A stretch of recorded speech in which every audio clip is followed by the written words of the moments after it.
So our notes for tonight handle the question of why didn't Reconstruction work the way that the presidents wanted it to.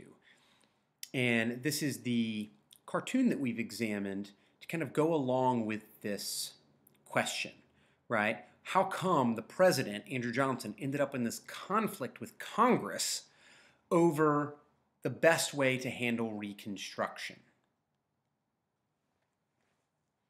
Well, first off, it's important to remember that even though the war was over and slaves had been granted their freedom, many Southerners were still not willing to treat former slaves equally.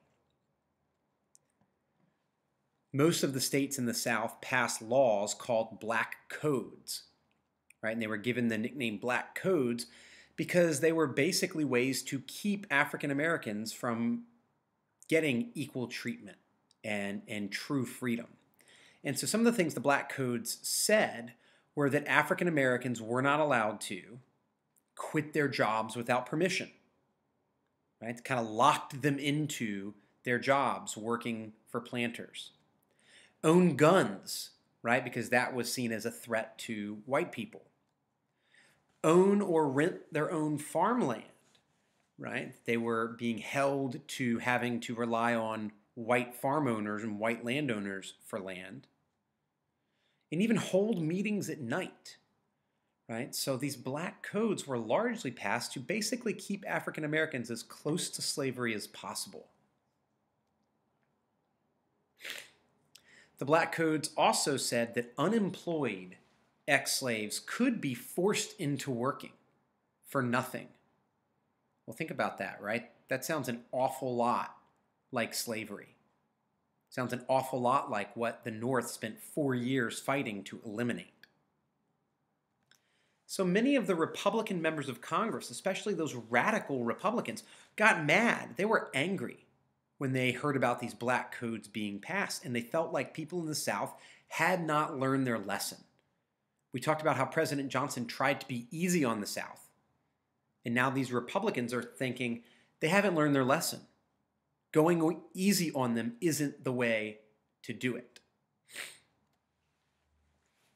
So after the Republicans got more seats in Congress in 1866, they decided to really take control of Reconstruction, and they passed some strict, tough Reconstruction laws. President Johnson disagreed with these Republicans in Congress, but he was too weak at that point to do anything to stop them. Anything he did, they could override his veto. Congress's new rules for the South were called Congressional Reconstruction, and they were going to be a lot tougher than presidential Reconstruction. So first is that there's going to be tougher rules for the South to be readmitted. Johnson laid out pretty easy rules. Congress is going to replace them with tougher rules.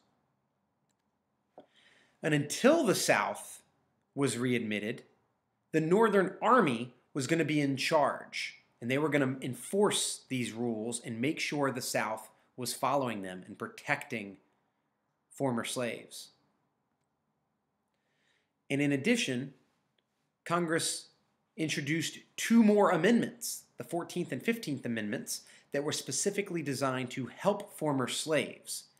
And those were added to the rules, right, that the South had to accept these amendments before they could be let back into the Union. So again, here's the cartoon that goes along with this section of the book, talking about that conflict. You know, one of the things that you need to think about is what really is the message here, right? This cartoon shows us this collision course between Congress and the president over the issue of Reconstruction.